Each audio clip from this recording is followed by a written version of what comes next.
I'm not going to use the gavel. I'm gonna kind of not try to use that. Feels a little too powerful.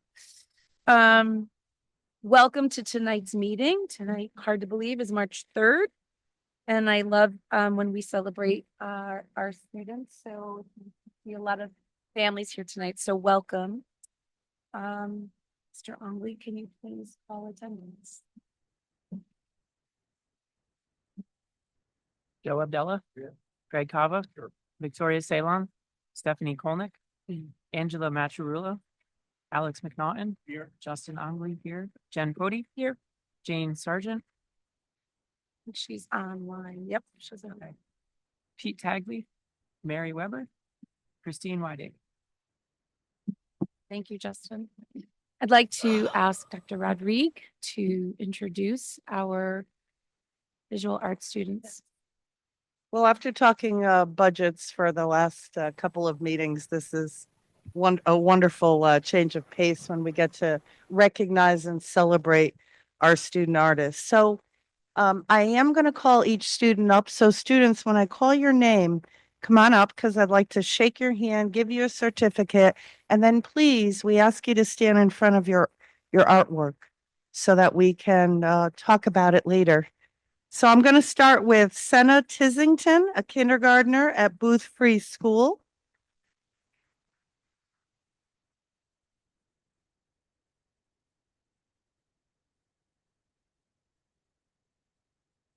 Senna learned about texture and different ways to create visual texture. She first drew her monster using different shapes and lines, then painted her monster by creating patterns using oil pastel to imply that texture. Spooky and spectacular. Congratulations, Senna. Next, we have Morgan Wilbur, a second grader at Washington Primary School.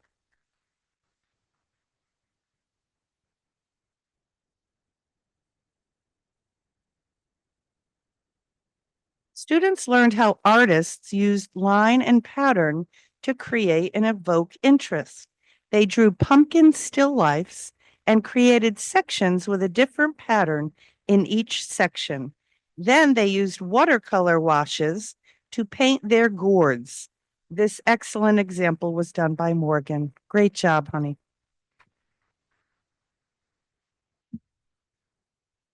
Next, we have Christopher Lingensfelser. I hope I pronounced that, a fourth grader at Burnham School. There we go.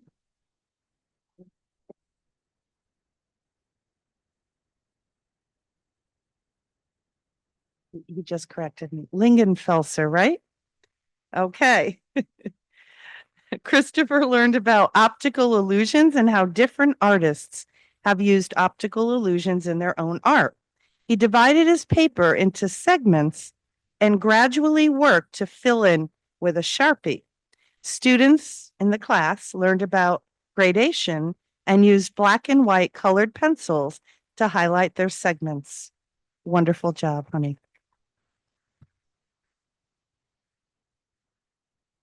Next, we have eighth grader Ariana Panagos. She here? Okay. Well, I'm going to tell you a little bit about after analyzing the techniques artists use to create mood in a work of art, Ariana created this tempera self-portrait painting that shows a strong emotion. So even though she's not here, congratulations, Ariana. Next, we have Nicolette Lights, who's a freshman at Chippewa Valley High School. Nicolette, also not here. I'll tell you a little bit about Nicolette's work. This is a pencil portrait to demonstrate her knowledge of visual storytelling strategies. Nicolette demonstrated exceptional observation skills and always pushed herself with challenging angles and intricate designs. Congratulations, Nicolette. J.P. Steranko. Not sure.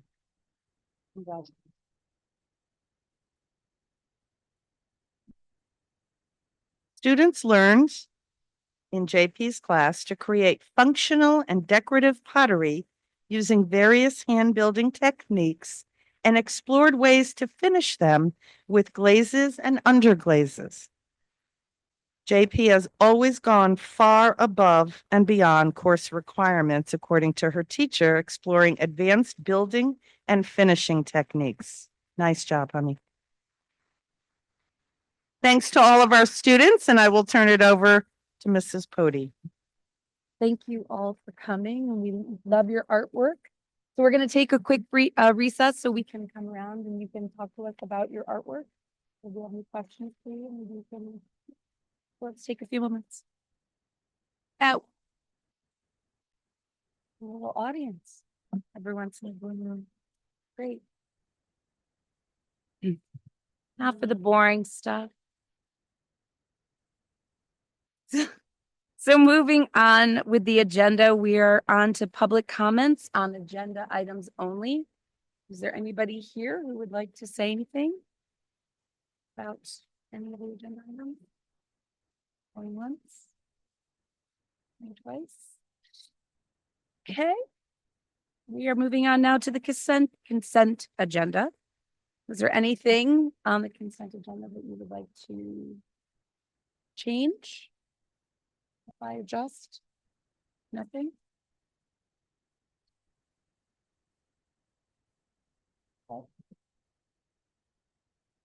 Great. Fantastic. Fast, we're moving along pretty quickly already. Okay, moving on to presentations. Presentations of the 25-26 budget highlights. Don Shell, you're up first. Welcome. Well, good evening, everyone. Thank you for considering our presentations tonight. I'm just going to talk a little bit about some of the requests we have at Chippewa and why we think they're important. And we are asking for a social worker. And again, that's district-wide, but we expect it to have a big impact on our school.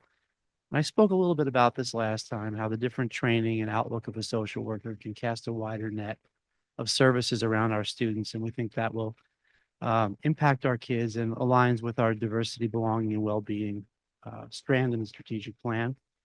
We are part of an accreditation group called NEASC, the New England Association of Schools and Colleges. Every high school in Connecticut does that to get accredited and maintain their accreditation. And it's also a group of critical friends that comes in 10-year cycles and helps you evaluate where you're going and how to get better. And we are now in a NEASC review cycle. The first event that's going to happen is in December, and this is relatively new. We're going to have something called a collaborative conference visit, where we work with the visiting committee to establish priorities for what we want to improve on over the next cycle. And there's a small cost for that, and that's why it's here. That will culminate in December of 2027 when we have the big decennial visit. And that's where we'll really iron out the things that we want to collaborate with the committee on and talk about and develop and grow around. We're asking for support for the planetarium coordinator. And the planetarium has been just a godsend for our school. We appreciate the board's support in bringing it back to life. It's not only a powerful tool for pedagogy in our science classes, our astronomy elective, and many other science classes, but it's used for interdisciplinary ventures. The other day, they had history kids in there looking at the alignment of the stars as they would have been at the Boston Tea Party and that kind of stuff. And art students go in there and all other kinds of stuff. So it's good for that. But it's also been a magnet for us getting people in from the community and connect to our school.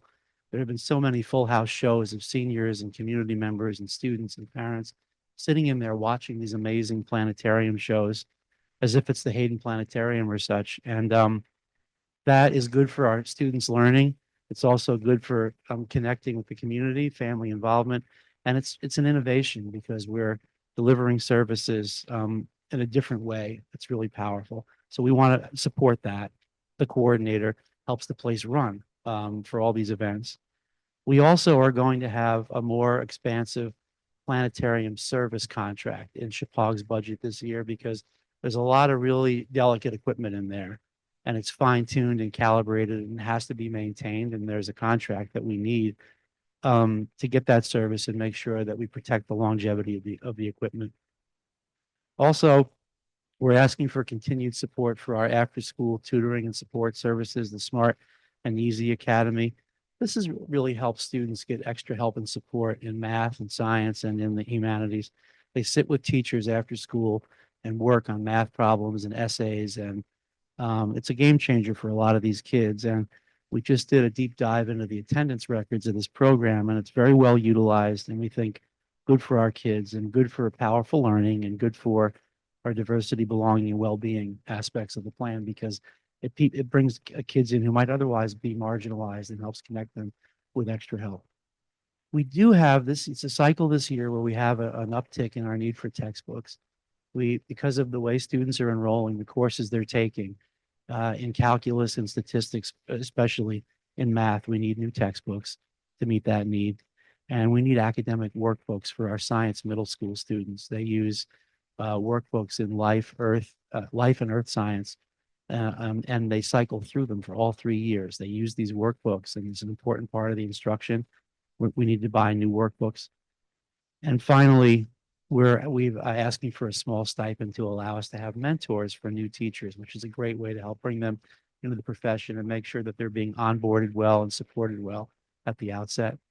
So these are the things that we're asking for that are built into the budget, and the alignment to our strategic plan and why we think they're important. And we do appreciate, and our students and our staff appreciate the board's support.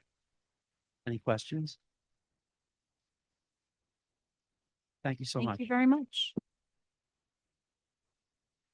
Next up, the Agri-Science Academy with Tyler Kremen.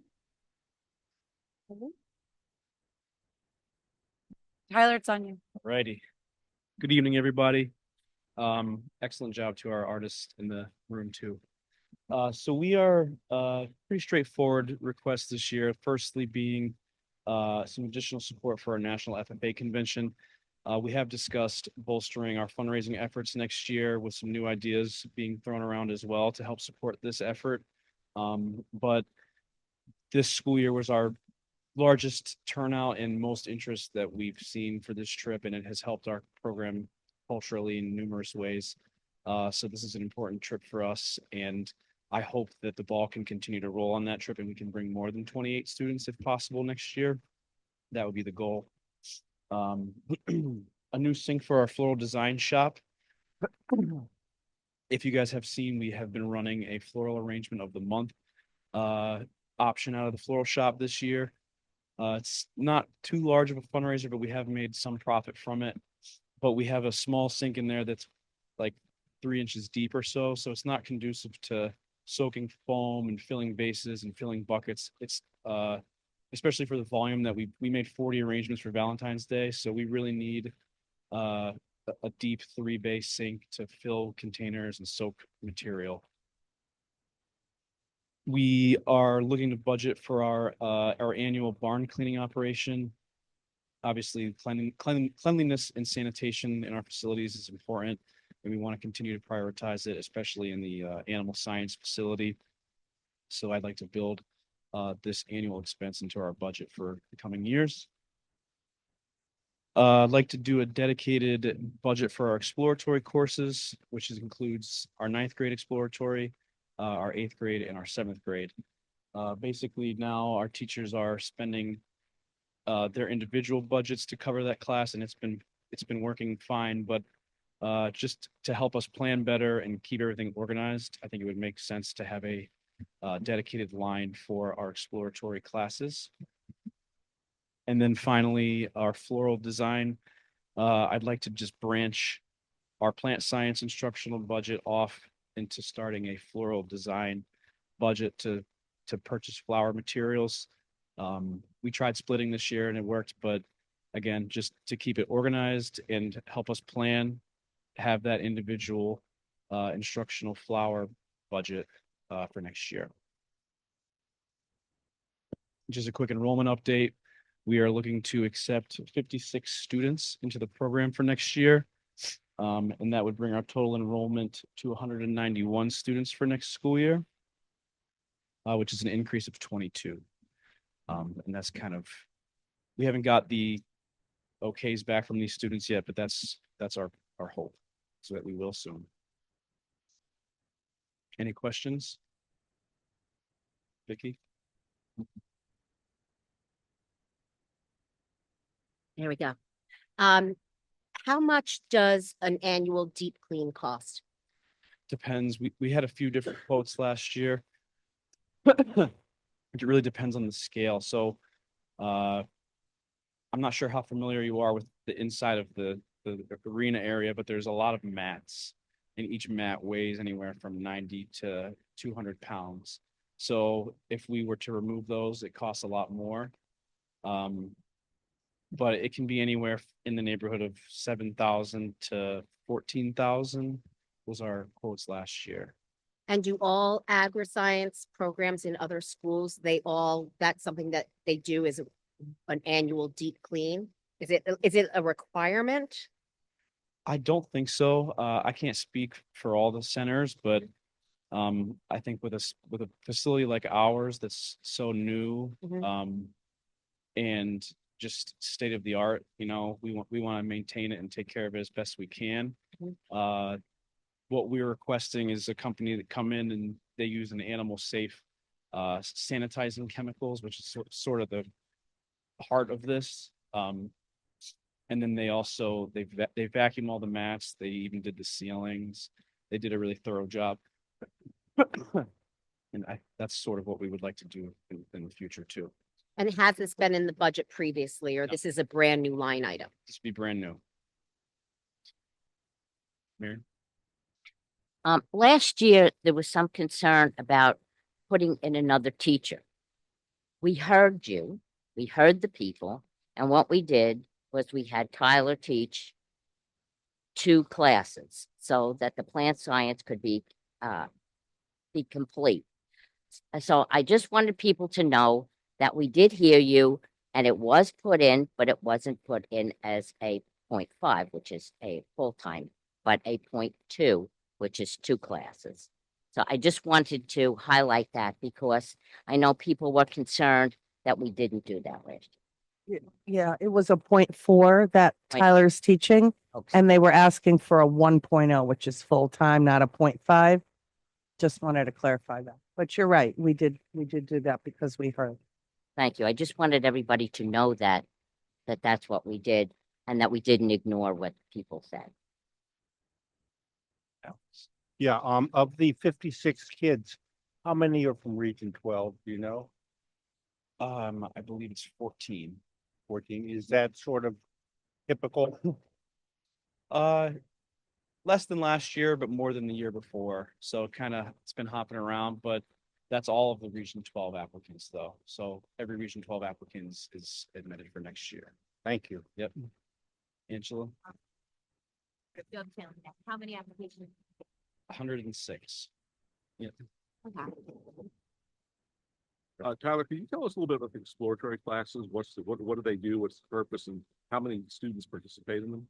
Sure. So I can start with 7th grade. Basically, that's, from my understanding, it was one of the elective courses introduced to 7th graders when they come here to Chippewa. All of our exploratory, the content it's similar, but it's scaffolded. So it's all of our spaces, ag mechanics, animal science, plant science, food science, equine science, what have you. But it is tiered so that as the student progresses through school, the lessons get more rigorous and the content gets a little bit more in depth. So 7th grade, we really just want the kids to be excited. Some of the kids have never set foot in an animal center. They've never even touched a course. So we really just want them to be fired up, interested in what we're doing, and want to continue. Our 8th grade class, we really are trying to treat as a recruiting class. So we want students in that class who are considering the program, and we're hoping to sort of funnel those kids into applying and then continuing in the program as they go through high school. And our 9th grade class would be the first official class in the program, and that's where our most, out of those 3, our most advanced skills are presented. Those students might actually start welding, they might ride a horse, they'll definitely drive a tractor. So the labs that they're experiencing will be progressing up to that point. But it's all those classes, all the exploratory classes are meant to introduce students to all of our labs that we offer in order to see what they like the best. Yep. Yep. More question. You said that there were 106 applicants. Yep. Do you have a strict criteria for accepting? Like how do you have how do you determine who gets in and who doesn't get in? I mean, obviously if they have, if they have experience on a farm or things like that, does that help does that help the applicant? Or can anyone apply? It's not a lottery system, correct? They're interviewed and so forth. Yep. So there is a criteria. There's a statewide application, ASTE common application. All the centers use it. I believe it's on page 8 of the application. It breaks down the scoring criteria, demonstrated interest, which is what you're talking about with experience and whatnot. Correct. The personal interview, academics, behavior, attendance, assessments. And there's 1 or 2 other areas that I'm missing right now, but that's how most of the centers, most of the directors that I talk to, they all score them with those 7 categories. They give them a rating for each one. And then the students who score the highest get accepted. The counseling department also tag teamed this admissions with me this year. So they came with me for interviews and helped score the applicants.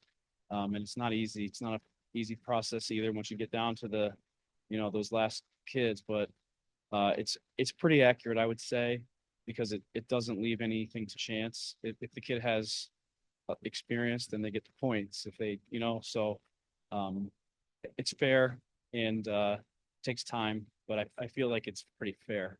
Okay. Yep. And the last question, do you go in with a number in your mind saying, okay, we have room for 50 students? Or, is that, That's sort of where my brain was at this year, but ultimately it's a collective decision amongst okay. all of us here. But so no, I really just go in trying to find the right kids for the school and the number of kids we can determine together, but the quality students is really the ones that we're interested in. Thank you so much. Yep. Anything else? I actually might have a quick question. Yeah. So I think we touched upon this, I think last week, but I just want to revisit it again. So was it 32% of the 8th grade was applied for the program Last year? this year? This year, I don't know. I know last year we had a bigger 8th grade class Mhm. and it was about a third of them. I don't want to get the number wrong. I know last year we had a bigger class. I feel like Biggest the 32% is like stuck in my head. Yeah, I was just And I, sharing that with Alex. It was less than that. It was, I think, 27%. I can check that. It was 32% for those coming in for this acceptance. so that was 32% this year is what you're saying. Yeah. Which I just think is an amazing percentage for the 8th grade. And I know that there have been some conflicting opinions about that. Yeah. And not to drive it home, but I just think that 32% of a class is pretty impressive. Great. And so I'd like to just, congratulate you and your staff for attracting that many applicants to the program. So kudos. Thank you. And And that's a lot to be proud of. yeah, Yeah. we're doing good. And, we had over 100 applicants last year too. Yeah, it's a good problem to have, it's good that there's interest. I hate the high number on the wait list, but I'm glad to see that there's demand and it allows us to get the kids who really want to be here. So, all right, guys, thanks. Okay, so next up is the Central Services Part 2. Nicole Grant.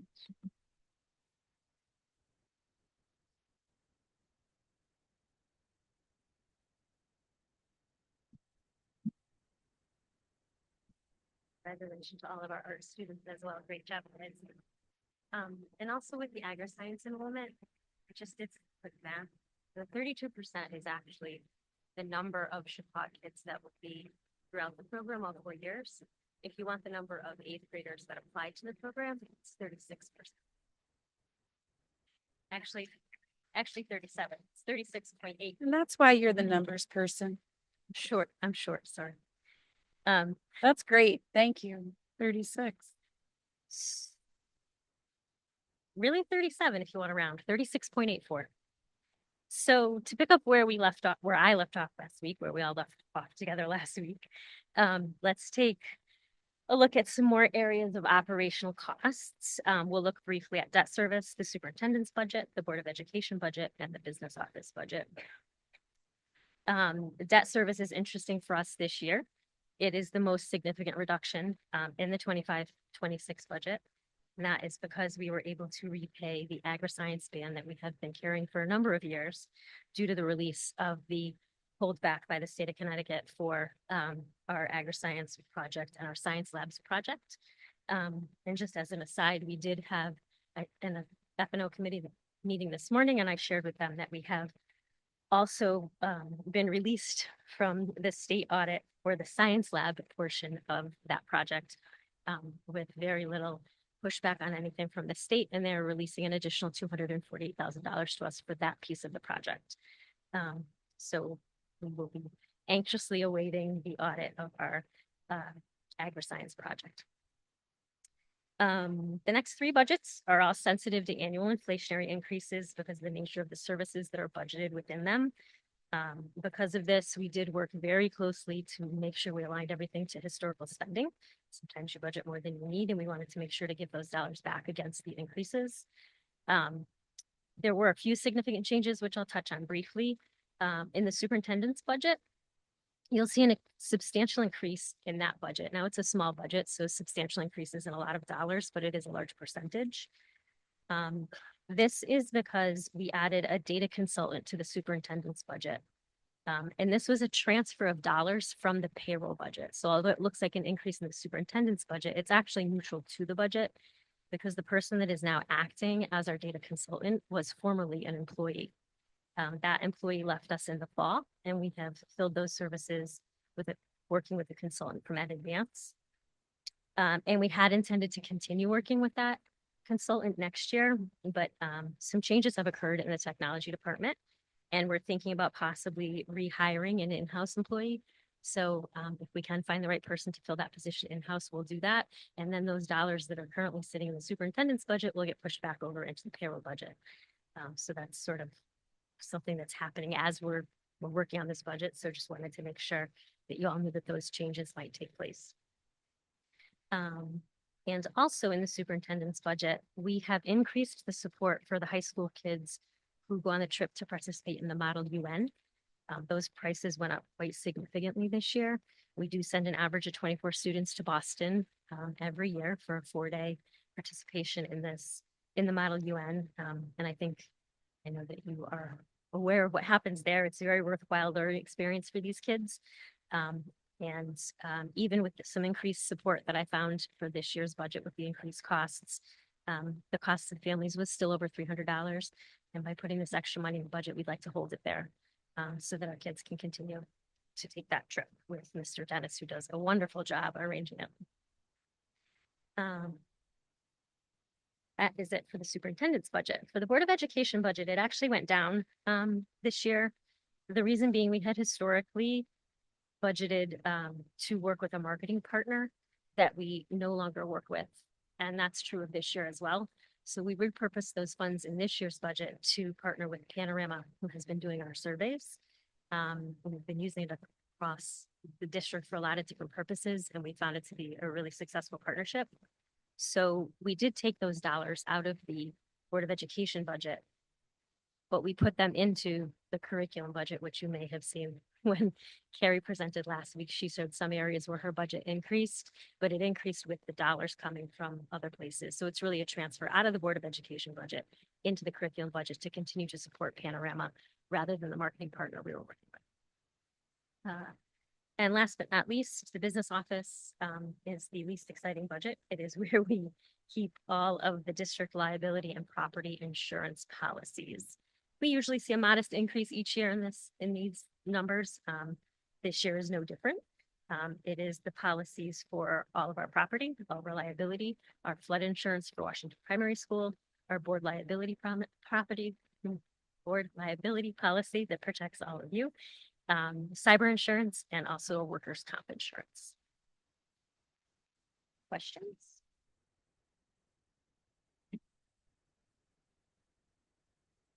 So for the additional support for the Model UN, as it's increased significantly, does that still mean that the students that participate and their families have to pay something? Yes, they do. Okay, so basically what they've been paying all along, they'll continue to pay. The superintendent's part of the budget is just going to take the additional. So it's interesting because it changes every year. And Chris and I work on this in the fall each year. The one thing we can rely on remaining the same is the fee for the kids to participate. But what changes is hotel accommodation. Yeah. And what we ran into this, and also the cost of bus service, because we do charter a bus to get the kids up there. One thing that we ran into this year was there was a lot of hotel remodeling going on in Boston. And we were forced to get suites for our kids because that's the only way we could find them rooms. That's how they roll. So the suites were a little pricier than the normal rooms. So we kind of scrambled to find some extra support. And I think in the past, we've tried to keep the fee between $250 and $300. And I do think even with the additional support that we provided this year from some other line items that I was able to pull together for them, I think the family still paid $365 this year, which is a little more, or it might have been $325, but it was a little more than we'd hoped. But our portion of the support we provided was significantly higher because the rooms really did cost a lot more money this year. And we can't plan for that necessarily. Yeah. Like we didn't plan for the fact that the hotel was going to be under renovation. Okay. Thank you.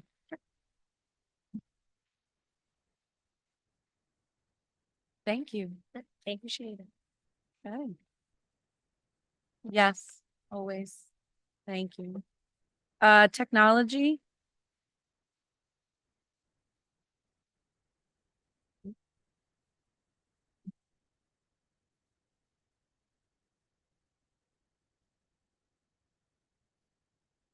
Good evening, everybody. Thank you for having me here to discuss some of the highlights of our proposed initiatives in the technology budget. First thing on the list is our annual Chromebook replacement cycle purchasing. We replace the Chromebooks for our second graders, sixth graders, and ninth graders.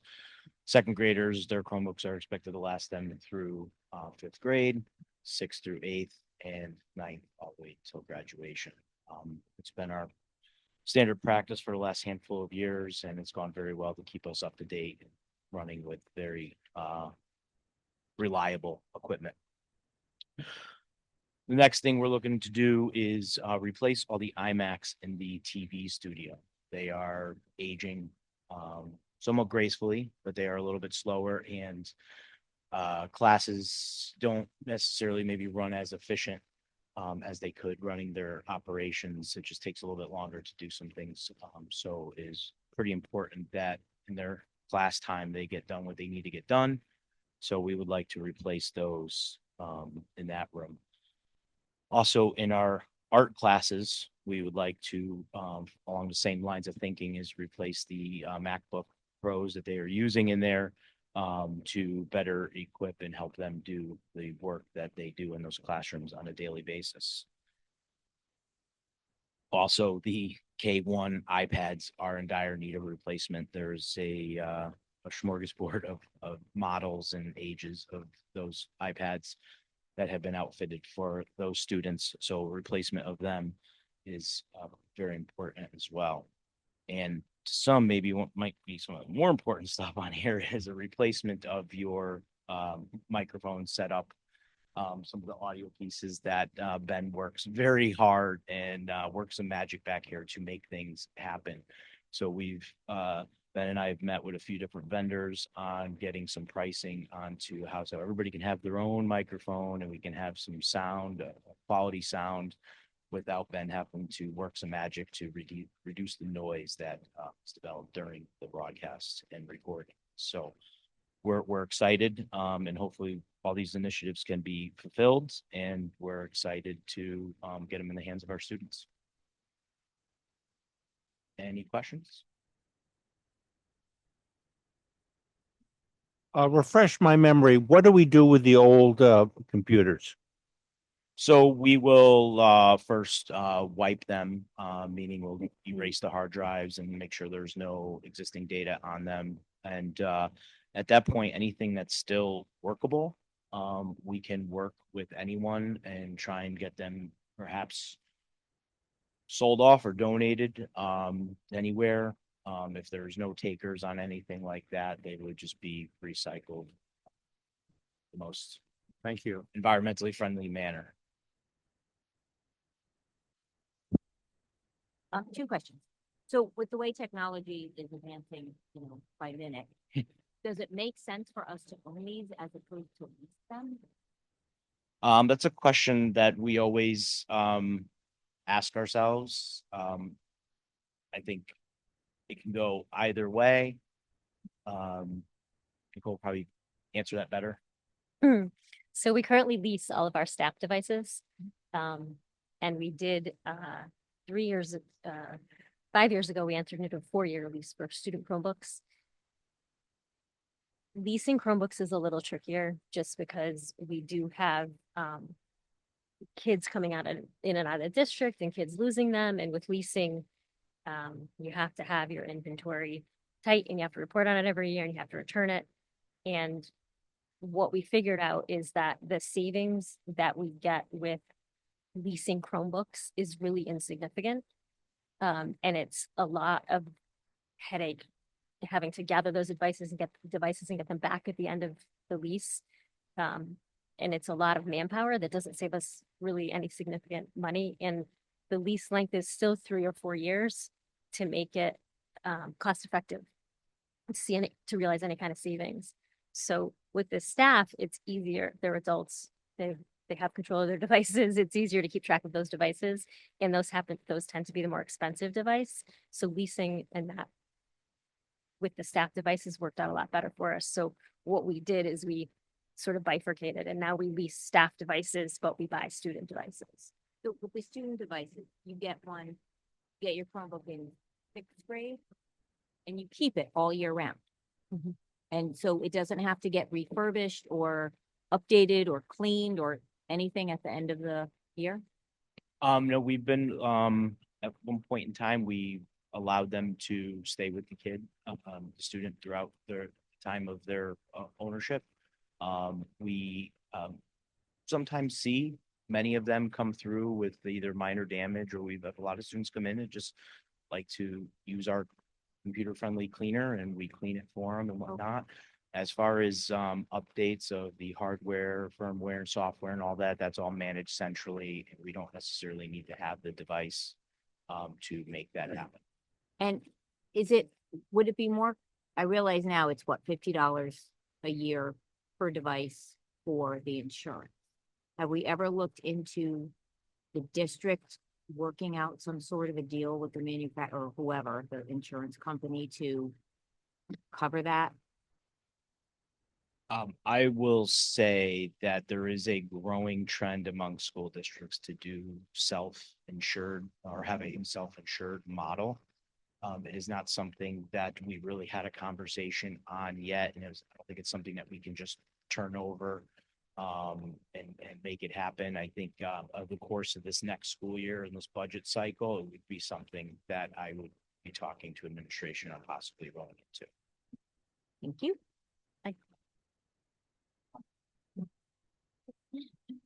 We do put manufacturer's warranties on all of our devices and they're warranted, but the reason we need that backup insurance piece is because warranties don't cover like damage or breaks that are caused by an incident, whether you drop it or they really only cover the basically malfunction of the warranty. So even though we do add that every time we buy a device, we put the warranty on it as long as we can. The student insurance that is separate that the parents can buy, we just find we did look into 1 year, it's probably 4 years ago now, because it was the first year we leased the Chromebooks, we looked into trying to get a district-wide policy. And the district-wide policy, when we looked at how many, Maureen, who works in Vic's office, had done an analysis for me of how many machines had been returned for service or had to be serviced or replaced. It would have, what we figured out was it's basically to just sort of quote unquote self-insure, because we could have replaced every single device that had been broken for less than we would have paid in the premium. So it doesn't make sense to pay the premium. It makes that we might as well just more self-insure and fix them as they come ourselves. But the student accident plan is a nice plan if parents want to take advantage of it, because so many things can happen as they're walking through the halls and going to sports, and they get dropped a lot. Thank you. Mr. Parachi, athletics.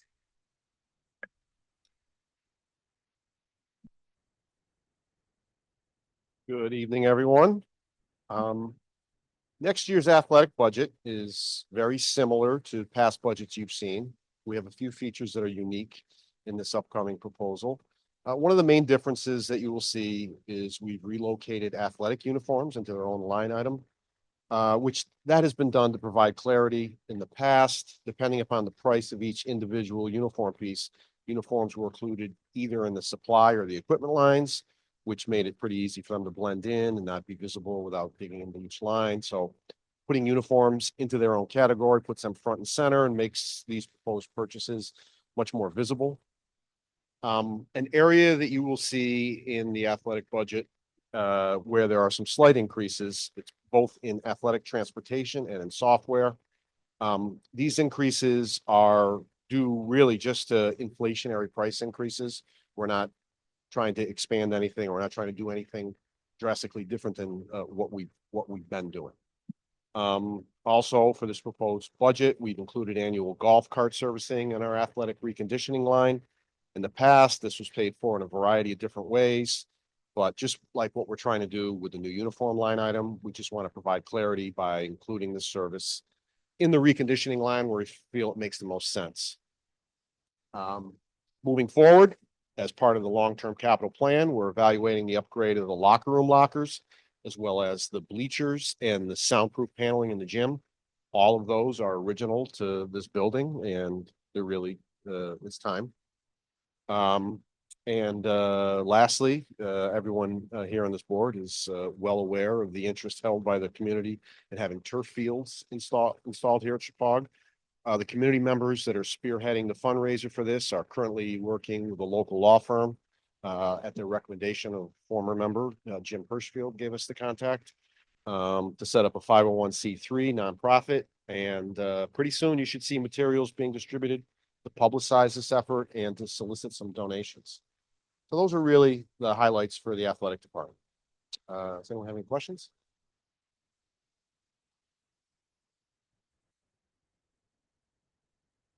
Only when you're on them. People who don't know, I don't know how many years ago, 9-10 years ago. Yeah. I was giving her a ride somewhere during her homecoming, and I don't know why I did this, but I took a quick turn and She fell out? flying off. It was, thank God we were on grass and not on blacktop. 'Cause that's- Yeah, towards the pond, I'm just gonna say. So I would encourage there to be seatbelts. I'm just saying. We can look into that. Matt, one quick question. What's gonna be our next state championship? Oh, boy. No jinxing. Don't you know, you don't jinx like that. No. You better start knocking out right now, Alex. Hope, it's been a good year and there's no reason for that not to continue. That's a good answer, Matt. Thanks, Matt. Appreciate it. That's good. Okay, reports and recognitions. I don't have a lot to say, actually. I know it's hard to imagine, but I do want to just say one thing, because I know Lori's going to be talking about the athletic, for sure. But I did want to say I was sick last week and I didn't have the opportunity, but I've been dying to go to the coffee house that is here at Chippewa for the Tri-M and the for the choir. And I missed it, but I did get little snippets of it on Instagram, and I'm just blown away by the talent of our students here at Chicago. I think they're so amazing, and I would love to be able to get a little sample of them to come at some point to sing to us. But I would encourage us in the future to maybe consider going to that at some point, and bring some of our family members to listen, because I just think the talent is just amazing. So I was disappointed for missing it, but I was happy to see a little bit of it on Instagram. So tune in. Yes, Mary. Can you tell us when it is? Well, it was last week, I know, so I don't know, but I definitely will in the future. Because I think it's something worth seeing, because they're really amazing. So that's it for me.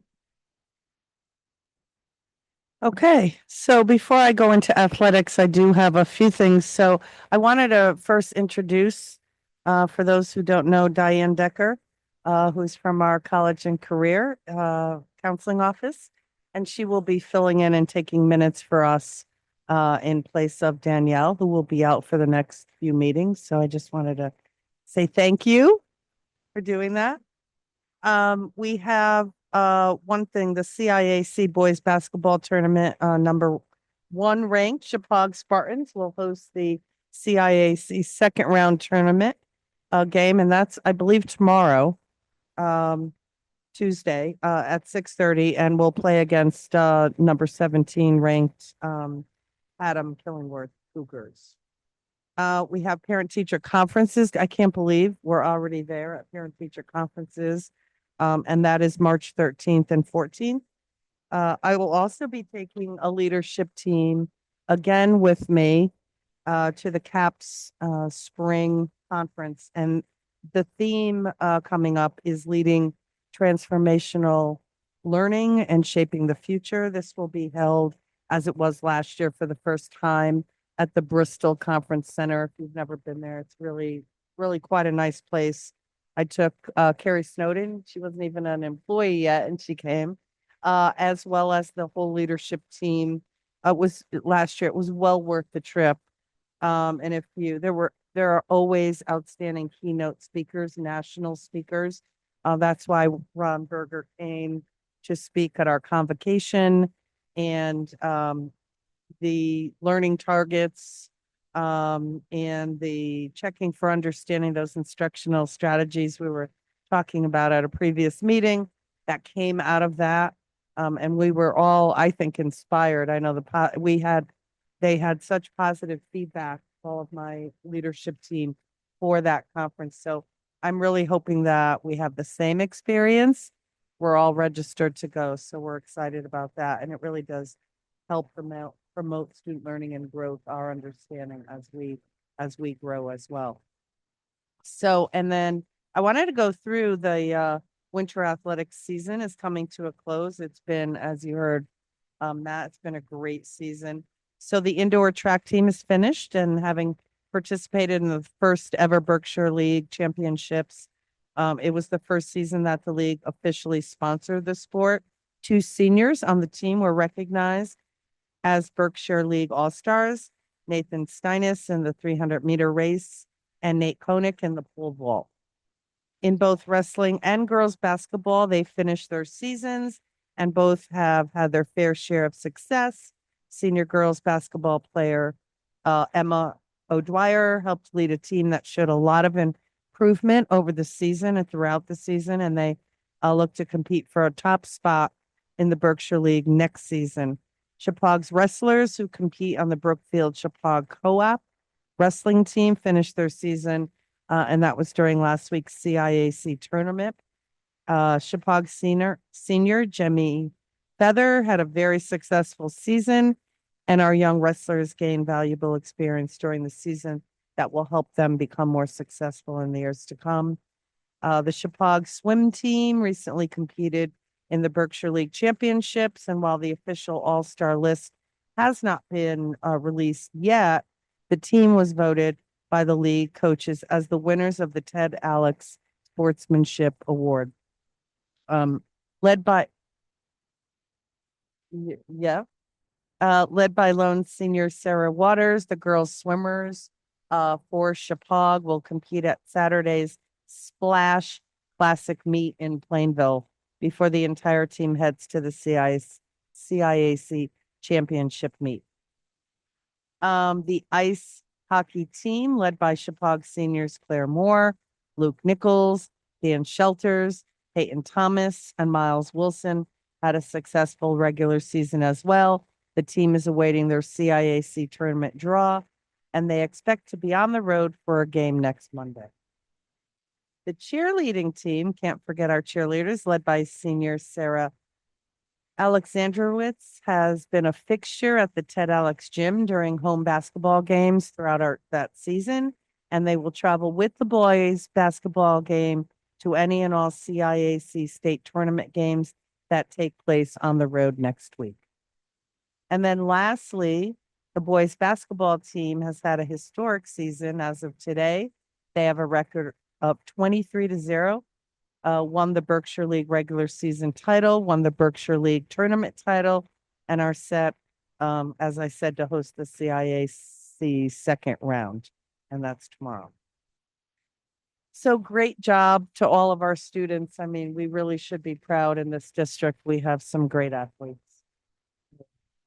And then finally, personnel, one appointment of W. Ray Bucknam, who will be the boys tennis coach at Chippewa. Congratulations to him. Is there any possibility of getting I know we do fan buses for the finals, but next Monday's game is really far away, and I feel it's extremely important to have Chippewa presence there.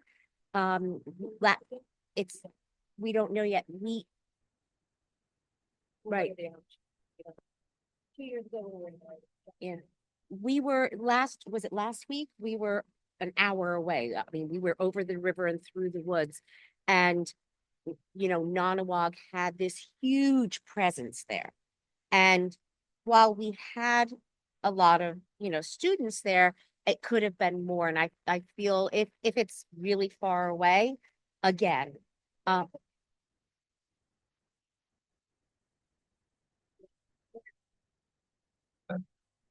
Lakeview had a fan bus. That was the semifinal.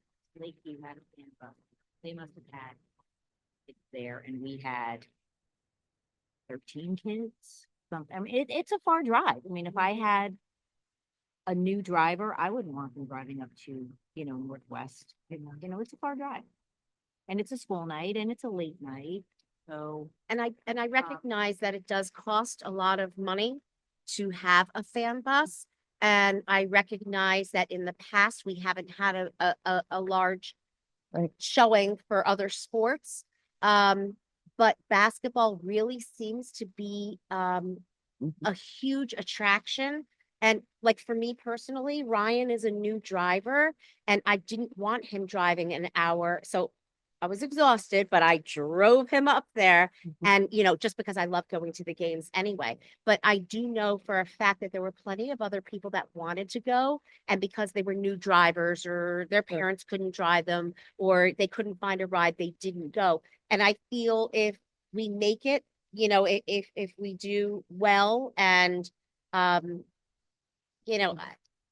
maybe get an idea of how many students would want to participate, and if 5 say yes, understood. Well, that was going to be my next, Yeah. because I've been in schools where we had fan buses, and it always depends on the district and how many students really Correct. want to participate. Correct. But Don, I don't know if you wanted to say a word on that too. Just yeah.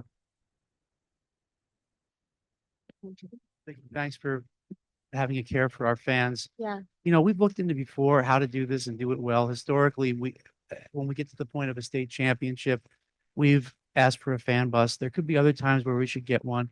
And it's tricky because we ran a couple this year and there was a high cost and low student attendance. But for those kids, it was pretty important. You know what I mean? They got to have this experience that they wouldn't have had otherwise. I was on one of those buses. There were maybe 7 kids on the bus, but those 7 were like, wow, this is cool, and an experience that they don't always get to have. So, you try to balance that, the budget impact against what we're really here for, the kids and their experiences. And I think, sure, if we can get a sense ahead of time of what the event is, where it's going to be, and maybe float a survey, see how many people would use this service and how it would go and what are the costs. we can evaluate it and see whether we can make something good happen for our kids. We know we want an audience there for our athletes, and we want our kids to feel like they're part of the event.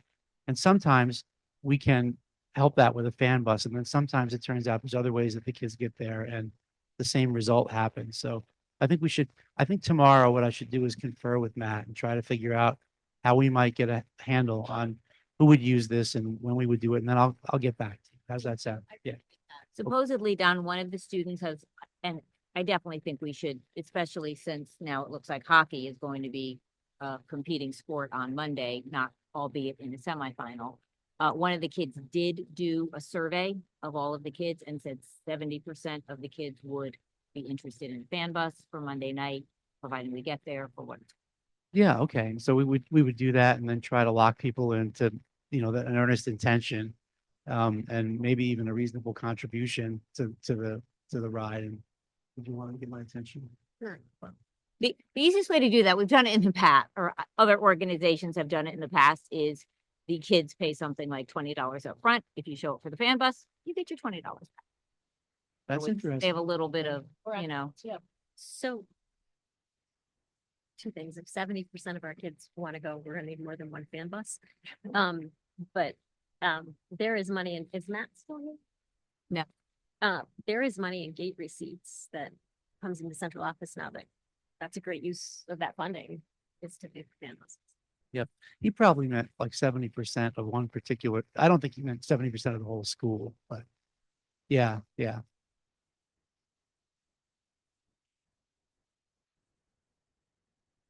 Okay, well, let's see if we can make something good happen, and I'll Mary? the other thing was, how do people get tickets for tomorrow's basketball game? Now it's all online. Yeah, you you can right. show I up want and people do it to know. online. As you're standing there, there's a QR code and you just do that. They don't unfortunately take cash, which you can do it ahead of time. Yes. Yeah, you can do it ahead of time. And Matt sent something out today. I haven't opened it, but Matt sent an email today. Yes, with the QR code. Okay, good. And I Wonderful. am doing it at the senior center for any seniors that want to go and can't figure it out. They can come see me and I will get them set up. Cool. So we're all set with that. Okay, thank you. Okay. Treasurer's report. Okey doke. Nicole has gotten out the February numbers, dated February 28th, and which I found amazing since I got this on February 28th. There were only a couple of issues that we came up this morning. One was a requirement by the state that we supply some services to private schools, including busing. That's running about, it looks like we budgeted 90,000 for that. It's something we can't avoid because it's state mandated if a certain number of students are from the state and other things. Anyway, that's the one, or one of the two items that I highlighted. The other was our Frontier phone lines. Don has been having a battle with Frontier about that. Good news is, as of right now, the percentage remaining after the encumbrances is 15.8%. Last year at this time, it was 13.9. So we're in a little better position this year than we were last year at this time. And that is my report from the treasurer. Well, thank you, Alex. Committee reports, agri-science, Mary. There's no report, but we will be meeting next Monday. So we'll have a report next. Thank you. Curriculum, Justin. Nothing new. Our next meeting is March 24th. Okay. At Advance, Joe. Nothing new. We are meeting this Thursday. Thank you. Finance and operations, Alex. Yes, Nicole stole my thunder. I was going to tell everybody about the $250,000 that we got back, but he already did that. Anyway, we had a meeting this morning. We went over the financials, which I just discuss. We talked about some budget item transfers. As people have mentioned today, sometimes things get reclassified and moved from one area to the other. It's a net cost to us. It's just a matter of verification. As you remember, we at the last meeting authorized some money for the turf program to pay for the legal fees. And we had any questions about the budget, which there were none at the meeting today. And we did not particularly talk about capital improvements. Don has put together a list of those and we have reviewed them in the past. And that is it. Thank you, Alex. Labor negotiations, Greg. Nothing to report. Policy, Justin.